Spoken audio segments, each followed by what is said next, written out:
Hi everyone, this is Brit Simon. Hope I'm live. Yep, I'm live. Just thought I'd do a live session in addition to the live session I did last night. So I probably won't go as long today as I normally do. But if any of you have questions, I'm more than happy to take those questions. Let's see. Right. So just getting this sorted out. Sorry, there was a particular question that I was just asked in one of the channels about Morocco, Casablanca, and I thought I'd show you how you can figure out how many interviews the embassy is going to be able to do in the next couple of months if they've already taken interviews for July. How you can calculate what the likely performance of your embassy is to see where your embassy could get to, right? So I thought that might be useful for some of you. So let me show you my screen here. So what I've done is I've gone to Zarthisius's site, and there's a few things you can do to do this same thing. So one thing I've done is I've downloaded the latest file. Zarthisius publishes these updates each Friday and always publishes a file. The file is basically a file you can open in Excel. And I've done that. I've downloaded that file, which you can see in my spreadsheet here, right? Now, you don't really need to look at the data, but there's a couple of things you do need to focus on. Firstly, let me make this a little bit bigger. Right, so yeah, make that a little bit bigger, and I'll scroll down to the bottom. One thing you want to know is for a particular embassy, and I was asked the question about Casablanca. For the particular embassy, what is the highest number that they've managed to schedule so far? And for Africa, that's 50,343, so just over 50,000. And then how many cases, let me switch me over the other side so you can see this a little bit easier. How many cases per thousand do they have, right? So for that, you need to know this number, how many cases they've scheduled, which in the case of Casablanca is 1,822. And so they've scheduled 1,822 interviews in a 50,000 range. So divide 1,822 by 50,000, and you come up with about 36. That means that Casablanca has a population which gives them 36 interviews per thousand, right? So the person who asked me the question said, will Casablanca get to 70,500, I think it was. So let's say 20,000 more than they have today, right? They've got to 50,000, and through the data we can see that they're taking about 36 cases per thousand.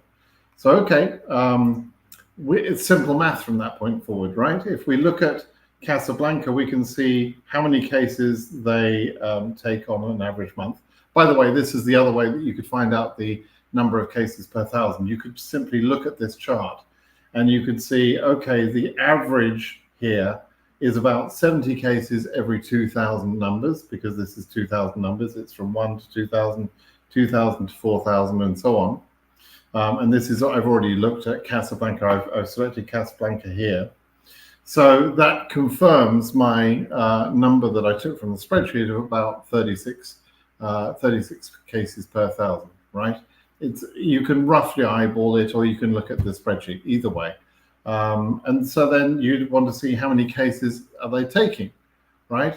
Well, they're taking 32 or 320 cases.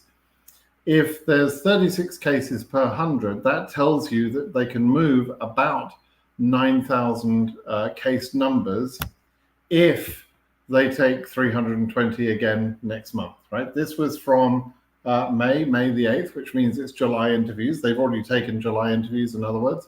There will be 2 months of scheduling left. And if they were to be able to move 10,000 cases in each of those months, which would put them at about 70,300, if it was 10,000 per month, they would need to schedule about 360 cases per month, in the last 2 months, right? That's a bit more than they've been doing. In April, they took 238. In March, they took 348. That was after taking none in February. So I think they actually moved some of those interviews around. So 320 is probably about the highest we could expect them to take, unless they do something heroic. So for my friend that asked about the 70,000 number, will they get to 70,000? The answer is maybe, but it's risky. Okay, that's what that means. I can't tell you any more than that because I can't tell you whether Casablanca intend to set a record for this year in terms of how many cases they're going to take per month. I don't know. I can't read their minds, right? But I can tell you that what they would have to do in order to achieve that would be to take 360 cases, whereas up to now they've only taken 320. So it's a bit risky. Okay, so that kind of explains the thinking there. I'm hoping that that was helpful. Let me just check something. I just want to check whether I've answered the person that was asking, if you see what I mean. Yes, Hassan. So Hassan, I think I just saw here, yes, you just said thank you. So I'm assuming then that you understood the explanation. So that's good. Okay, let me just scroll back up. I'll take some of these questions. We'll take a few questions live. Let me just start by saying there's no news on DV 2020 and DV 2021, right? That's the first question there. Big surprise. Talk about your view on the next visa bulletin and Nairobi 72K. Nairobi took 372 cases this month. They're clearly doing very well. Their case number per 1,000 is about 31,000. 31 cases per 1,000. So they are taking more than enough to get up to 72K, right? You can look at the data using the method I just demonstrated for our friend Hassan. You can have a look at the data and confirm that for yourself. But I would say I'm not concerned about Nairobi 72,000. I've never been concerned about Nairobi. In fact, earlier this year, I suggested people move their cases to Nairobi, even on paper only, if you understand that phrase. Some little children in Kenya complained to KCC about me, which was funny. But they sent an email saying, wah, wah, wah, somebody call the ambulance. Uncle Simon from Brit Simon is saying bad things. It was a pathetic email. It was to KCC, who is not my boss. The United States government have no control over me. And so why this little child in Kenya thought that was going to be something that would interest KCC, or that they would somehow tell me off. What did this child in Kenya expect to happen? It was pathetic. Anyway, looking back, hopefully that little baby in Kenya can tell that my suggestion for people to use Kenya as a good embassy was the right suggestion to make. It hasn't cost anybody anything. Kenya is right up to date with with its chances to get to the highest case numbers that will go current. So what was the problem, silly boy? No problem, right? Okay, so there you go. So Erkin John, interesting name. EU 36.5K, all over for me. Any suggestions? Thanks. My suggestion is keep waiting until the end, right? Your case number is not high enough for you to say it's pointless. You could go current still. It's a possibility in my mind. I think it's very likely we're going to see EU get to sort of low 30s in the next visa bulletin. Could even be mid 30s. I wouldn't be at all surprised to see your number current. Frankly, it was right in the sweet spot of my original estimations. If you saw my estimations back in January, so I don't know why you're feeling down, but you have to wait and see. Okay, DV 2025. When are interviews expected? Interviews for DV 2025 won't start until the 1st of October. And the only cases that will be interviewed that early in October will be very low case numbers that have their DS-260s processed. It will not be high case numbers that have their DS-260 processed. even if you submitted your DS-260 early, it doesn't mean you can get an interview before your case number is ready. So although DV 2025 interviews start in October, they will continue until September 30th of 2025, right? That's the process. That's how it works. And so you shouldn't expect, if you haven't got a very low case number, you shouldn't expect an interview in October, November, December, unless you've got a very low case number, okay? Abukar says, my case number is 96K 2024. What is my hope? I don't think you've got very much hope is the honest answer, but you have to wait and see, right? You have to wait and see what happens in the last 2 months. There is no justifiable reason. There is no mathematical reason or logical reason why KCC would make the visa bulletin current or even go to your case number. It doesn't make sense. It doesn't make mathematical sense. However, sometimes the government do weird things with the visa bulletin, and they have in the past made regions current when there's been no reason to do so, in all honesty. The problem that we would have is that, let's say they made the region current. Can we get embassies to schedule that number of cases? Probably not, right? So you could be in the weird situation where you think you've just won the lottery for the second time because your high case number went current, but your embassy is unable to schedule you anyway. And so it will be an unfair situation where some people get interviews at some embassies and other people with lower case numbers don't get their interviews, and it becomes a bit chaotic. It's not supposed to be chaos. It's supposed to be controlled. And so, I hope they keep control, because frankly, it becomes an unfair mess if they don't do that, right? We need your, hi sir, in need your answer. What is the advantage and disadvantage of change of interview location? So if you have an embassy that is not going to interview you, because they're taking so few cases, then obviously changing your interview location could be helpful.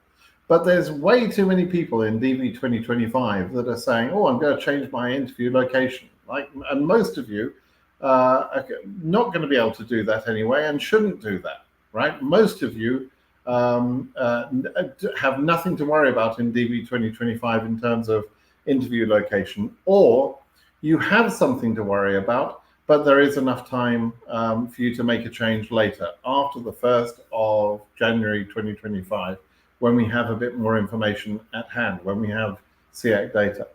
The cases that I'm worried about is low case numbers in Accra, Addis Ababa, and Ankara, right? And any case that thinks they're going to get interviewed in Nigeria, for example, that's just not going to happen. But there are basically Ankara is the worst one. Ankara and Accra are the worst two.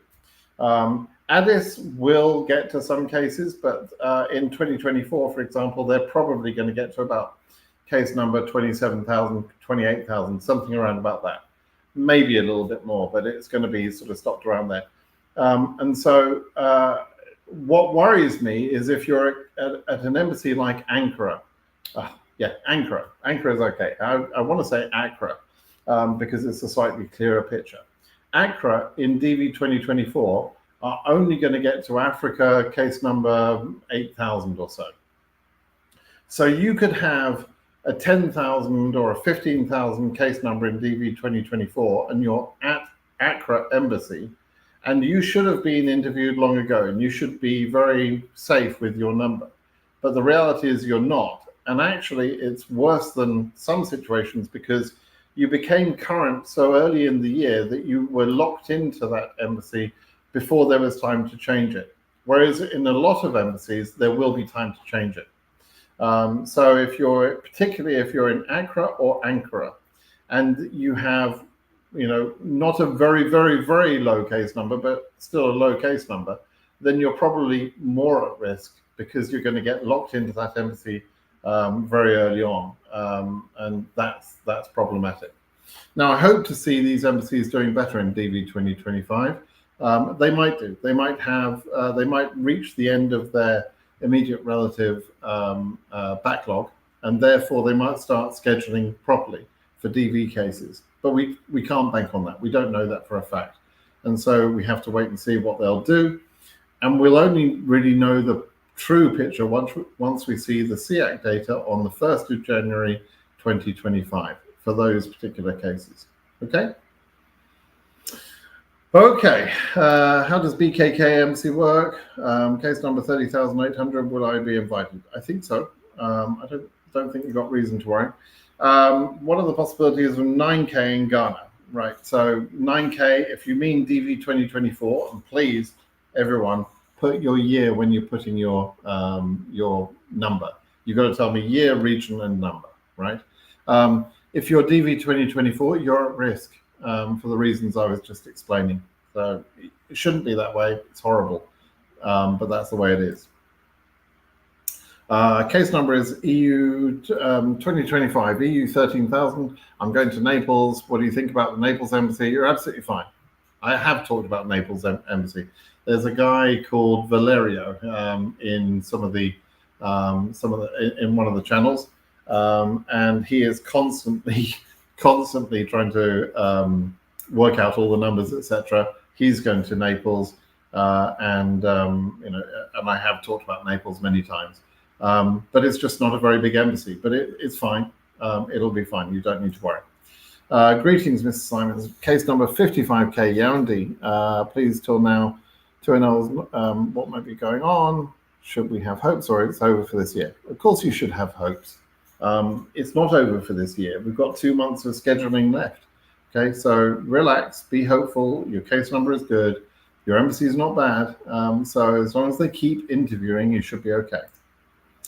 Hello, please. So many people moved their cases from Gardner. So don't you think 20,000 has a chance? No, there's not enough people have moved their cases away from Ghana to make it possible to get to 20,000. They're only scheduling 20 or 30 cases per month. It's pathetic. So yeah, it's no good. May I request you to review for DV 2024 AS 17,500 for rest of Asia? I mean, I've already said that that's in a case number range. I think will go current. I've said it since January. I don't know what else you want me to say. 35K Nairobi on 221G, white paper issued at interview. Is there any hope for fiscal year end? All the documents are okay. I don't know the reason. I don't know the reason either, Jackson. I don't know your case specifically, obviously. So here's what I would say in general terms. You have 4 months left of the year. That's a long time, and you were obviously interviewed some time ago. So you have lots of time for processing. So there's plenty of reason for you to be positive and hopeful. Just, keep your fingers crossed and wait and see what happens, okay? Nairobi, Kenya, AF, is that AF 117,000? Any hopes? No, none at 117,000. So if that's what you mean, 117,000, no, that's way too high. I don't think they're going to get to that number or anything close to it. Chance of Addis 28.8. No, please. Yeah. So I've told you, I believe, I recognize your name. I think I've told you before. I think you've got a chance, but it's going to be on the cusp of what's possible. Okay. So good luck. Bertin, hello. How you doing? Why is Cameroon not sending him 2NLs?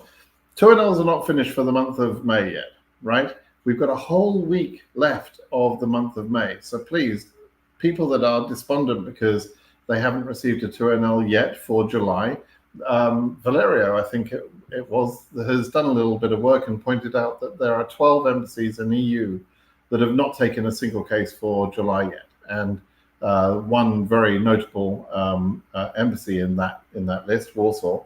So I'm fully expecting there to be more 2NLs going out before the end of the month, both in Europe and in other regions.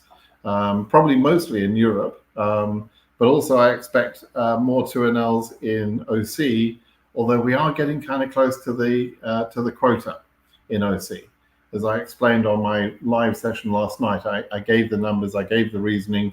I've documented that for people as well just in the last few days. We are getting close to the quota in OC. So, but I do expect Suva and Sydney to issue, and possibly Auckland, to issue a few more 2NLs before the end of the month. Okay. What's the possibilities of 9K? And yeah, I've already talked about that. Case number 17,000, Uzbekistan. You've got a chance. Again, that's one of the embassies I expect to do well. You have a chance still. Now, the highest case numbers in Uzbekistan are at 17,000 or so, just before 17,000. So there is a concern about the country limit of 7%, which is 3850. But I don't think they're close to issuing that many. So I wouldn't normally be concerned about Uzbekistan hitting that limit. Okay. Okay. I have no vaccination passport. I'm from Russia. Will I have my interview, medical check in Frankfurt? What should I do for my vaccinations? You can either proactively start vaccinations prior to going to the medical checkup, or you can leave it for the physician at the medical checkup to give you whatever vaccinations they believe are necessary. The latter option, the other option, doing it at the medical checkup, probably means more expensive if you have to pay for them. They could be more expensive, but you'll have less vaccinations because the physician will only give you what they consider to be medically necessary, and according to the rules of the US government. Whereas if you go and get them proactively, you'll probably get some that wouldn't have been given. So it's your choice how you want to do it. It's entirely up to you. In some countries, it makes a big difference on price to get them before the actual medical, but it's really your choice. Okay. Chance of Algeria, 85,000. It's risky. I'm not sure that Africa is going to get to 85,000. I think that Africa probably is safe up until 75,000, let's say, maybe 80,000. I don't know about 85,000. That sounds a bit high to me, but who knows? We could see a higher number like that. Vlad, how are you doing? What's going on with the 2NLs for EU? Let's hope they pick up the pace. The pace has been pretty good, actually. 688 in Europe. It's the second best month that we've seen in the year for Europe. But Warsaw's missing and several other embassies are missing. So I'm expecting them to do some more, in all honesty. So we'll have to wait and see if that happens. Okay. OC regional, the last 2NL was given for OC 1840. Yep. Notice the latest 2NL was sent for OC 1904. Just seems like a statement, not a question. Any reason why the other numbers were skipped, says Dev Home. Oh, okay. It is very, it's kind of, really, so you're picking on a 64 case number range. I don't know, well, I could even look, but I don't know if that 64 case number range has many cases in it at all. It could, by coincidence, it could have very few. But since you're interested, let's have a look. Select all. Let's go for region OC. Let me show you what I'm doing here. I'm just going through the spreadsheet, and let's see. And we'll have a look at cases that have any 2NL date as opposed to none. That's going to be cases here. So first of all, we have a look at that. So 1840 to 1904, fine. Now we add back in cases that have not yet had their 2NL. But what we'll do is we'll take out holes, right? And to take out holes, you take out the cases that have a status of none, right? Go back to our case number range you're asking about. So these are now real cases, right? They're all real cases. So 1840 here, right? So there's a block of nuns here, and forgive the pun, there's a block of nuns up to that case, and that one's in transit. So there's a block of cases. Now, just looking at the data, you can't really tell where we're at, right? Suva, April 11th. Okay, so Suva took 1840. I think basically what's happened there is that this in transit case at 1904 is not Suva, and Suva has not received any interviews for the month of July yet, nor has Sydney. And so most of these probably are going to be Suva. You can see that Suva is quite common, in this number range. Whereas Sydney, where's my last Sydney? Can't see it there. There's my last Sydney. Sydney is up to 1751, right? So basically, it looks like these will be going to Suva/Sydney when those two NLs come out. That's as simple as that. And then this one went somewhere else. It's in transit, but we don't know which embassy that went to. So no big deal. No real reason to worry why they're skipped. They're not really skipped. We're just waiting for those two NLs. Okay. Okay. Let's see. Scan through, see if there's some good questions here. Like to know if SA region might be current for the next bulletin. I'm from Cuba and cases up to 3,000 are very worried. Elizabeth, I don't expect to see South America region go current. Whether they'll go to 3,000 or not is another question, but I don't expect it to be current.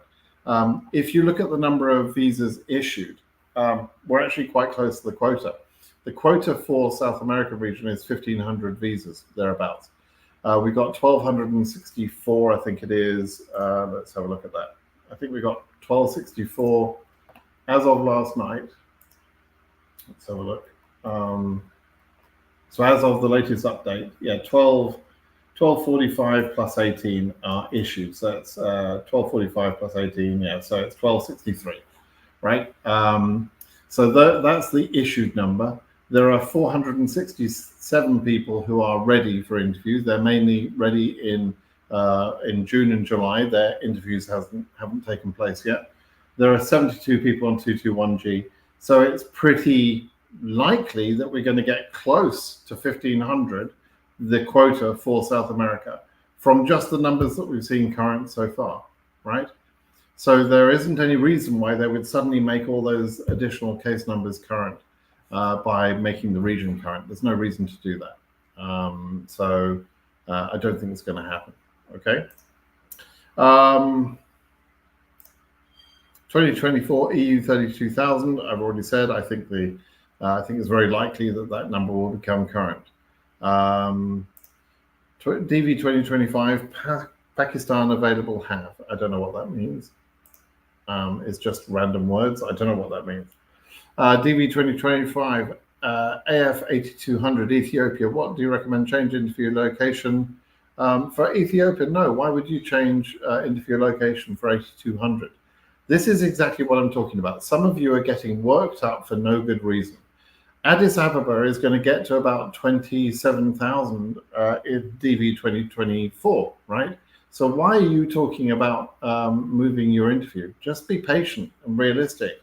You don't need to be panicking. Some of you are panicking too much because you're hearing a lot of people moving their cases in DV 2024 and that sort of thing, but you're not understanding what's going on. And so you're making, frankly, silly suggestions like this one. You will be fine, sir. Just stay where you are, okay? You'll be okay. And Boris, can someone change his or her interview location to another country and get his interview in that country using a tourist visa? Okay, is it technically possible? Yes, it's possible. Is it a good idea, or can it cause problems? Yeah, it can cause problems. So I don't think it's a good idea.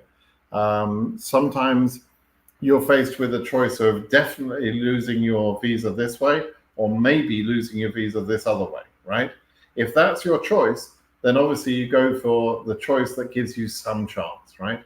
But it's not like it's not necessarily easy. and you are introducing some risk. But as I say, the risk has to be compared to you have to be in a situation where you are definitely going to lose your chance if you don't move your case. So it becomes common sense when you have that sort of perspective, right? Okay, talked about that one. Okay.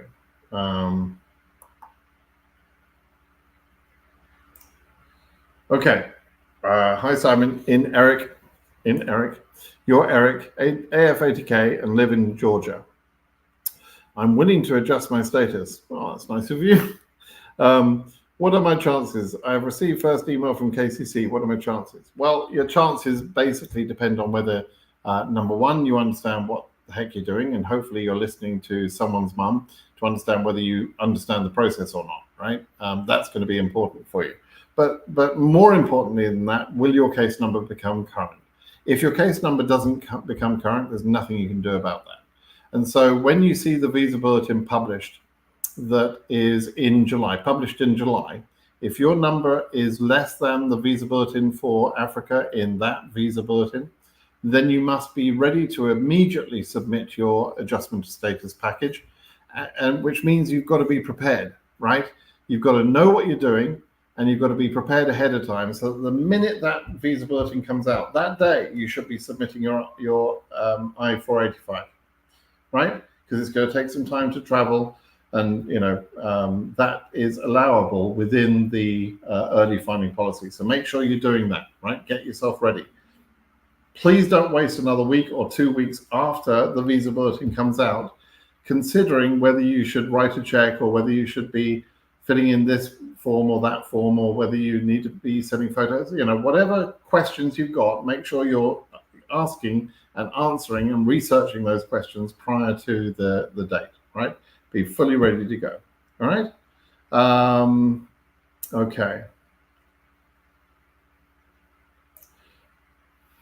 Hi, Simon. Can I change my interview location to somewhere in Europe for a quick interview? My case number is 27 in Asia.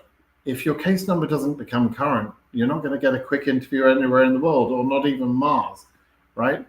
If your number doesn't become current, you're not getting an interview, full stop. And you haven't told me which embassy you're at and whether you need to even move your case and so on. But there's a long way. Asia is at 13,000 right now. So there's a long way to go and only 2 more visa bulletins, right? If you're a DV 2024, you haven't told me which year you're in. But yeah, you have to, number one, give me more information.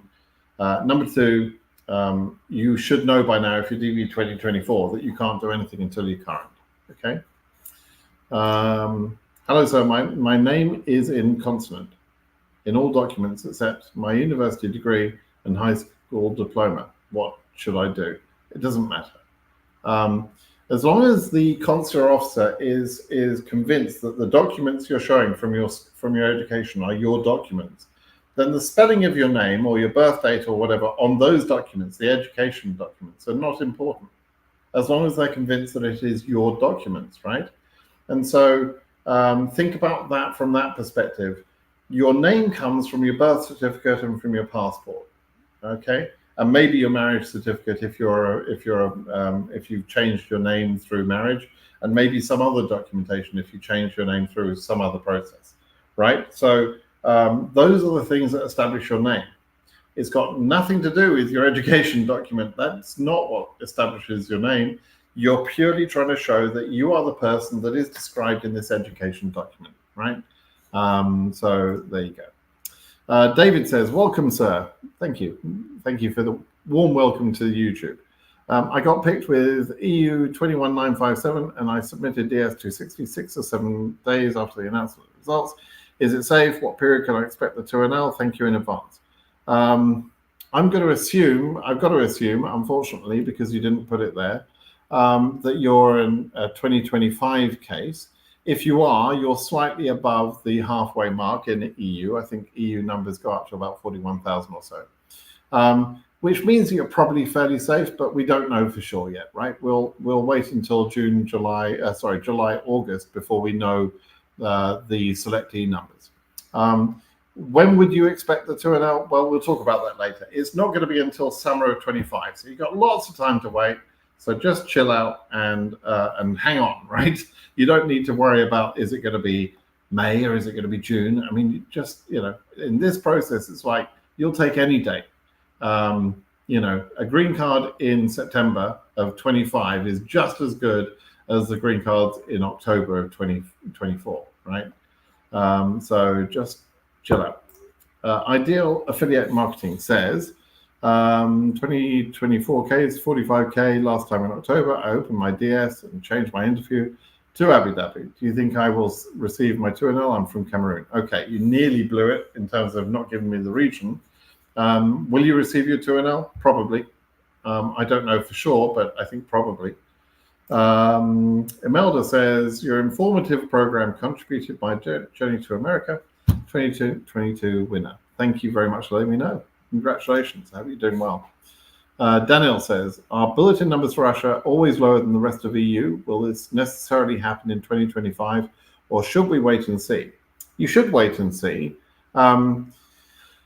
Basically, there are some countries that have got an accept number by them. Russia is one example. Uzbekistan is another example in 2024, right?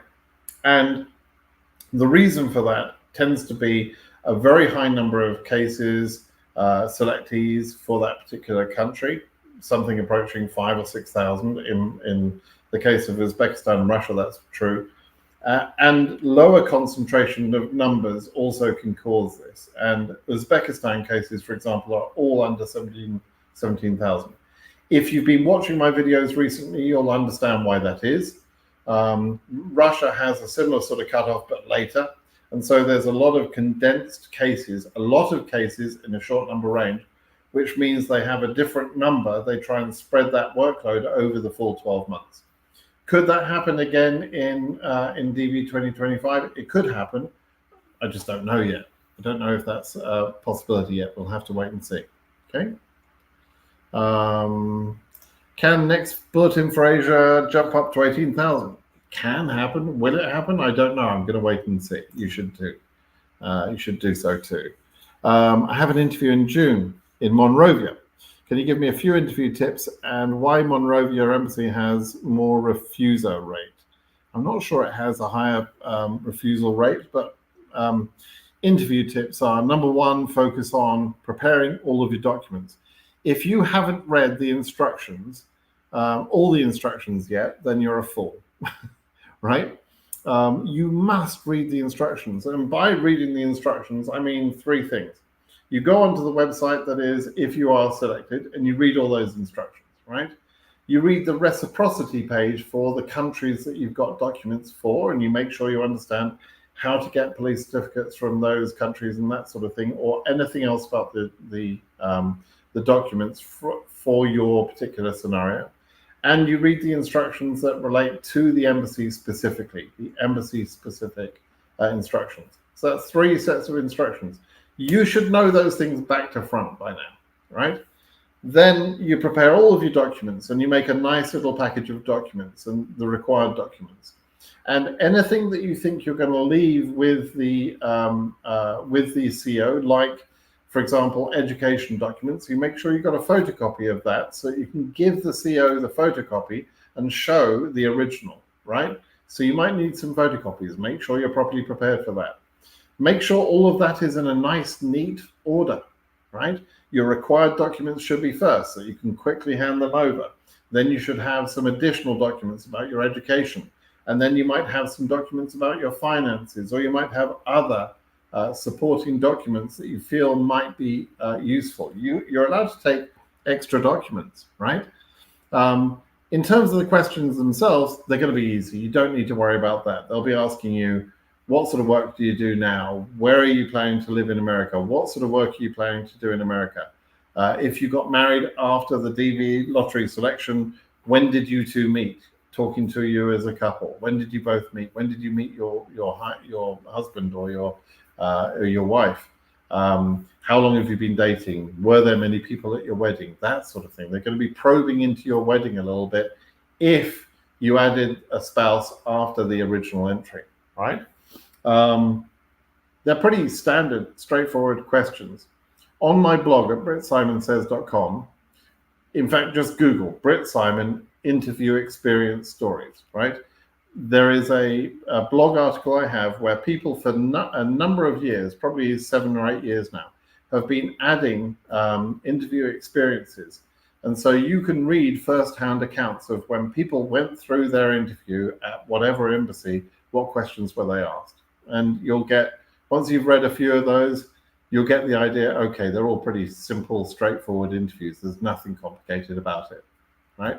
So that will probably relax you. But having good documents, reading the instructions, that will also relax you. And so, and the last question, or the last comment I would say, or the last interview tip is answer the questions you're asked and then shut the F up, right? You don't have to answer questions that you're not asked, okay? Just zip it, right? You only answer the questions that you're asked. You don't sit there and start ranting and gibbering on about nonsense, right? They're not interested in whether you play golf or whether your uncle's cousin Frank lives in America. They're not interested in that. They're interested in the questions that they ask you, and the answers you give should be accurate, they should be honest, and they should be straightforward, right? You don't need lots of flowery talking. You don't need to run your mouth. Just shut the heck up, right? Just answer the questions that you're asked. That's it. It's really quite simple. Okay, good luck. Anyway, Dennis says, currently I live in Britain, but my wife and kids live in Kenya. My case number is DV2562K. Should I do my interview in Britain or do it in Kenya together with my family? What's the advice?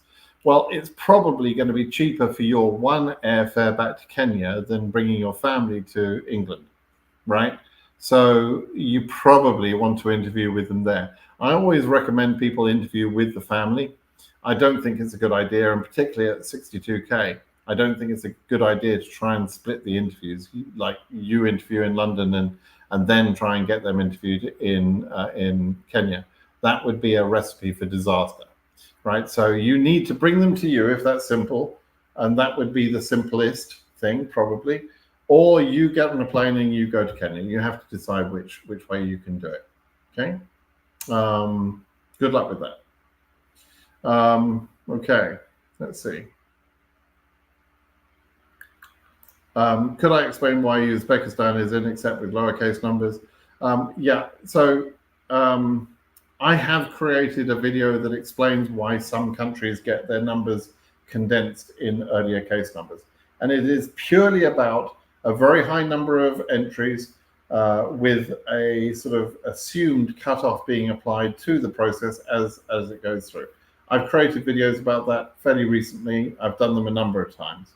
By all means, have a look at those videos. Have a look at my older videos, and you'll find that, I'm sure.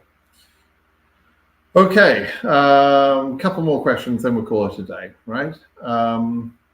What do I think about EU 13,000 DV 2025? Almost too low a number to ask me about, really. Almost embarrassing that you would ask the question. It's obviously good, right? Don't worry about it.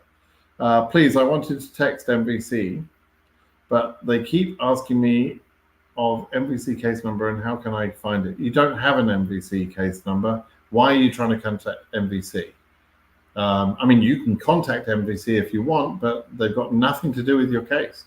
So stop wasting your time. You've got a DV lottery case, and the only agency dealing with your case is KCC, which is not MVC, KCC, or the embassy if you've been moved to the embassy, which I suspect you haven't. Okay, so stop trying to contact MVC. Case number 6700 from Nepal. What are my chances? Second to an L? It should be fine. Got a very high chance. What are the chances for DV 2025 EU 30K? It's too early to say, Irene. We don't know how high that is because we don't know how many selectees there are in DV 2025. So you have to wait until July or August of this year so that we understand more. Okay. Okay. Can you explain, please, how is it possible that selectees number can be higher than case numbers, for example, EU in 2023? Because every case number includes the principal selectee plus plus derivatives, right? Plus a spouse, plus kids, and the derivative rate varies per region. Actually, varies per country, but the blending of the regions means it varies per region. And in EU in 2023, for example, the derivative rate was, I think, about 2.25. That means for every single case number that wasn't a real case number, there were 2.25 people on it. And when they give the selectee numbers, that selectee numbers that they give, that includes derivatives, family members of the principal selectee. Very simple explanation. Surprised you didn't know that, you know. But there's no. They say there's no such thing as a stupid question. I'm not sure I totally agree with that, but in this case, it's true. Okay. The current schedule for interview Addis Ababa is 20K, but one case number 46K had scheduled for interview. What is the case? Many low case numbers are behind.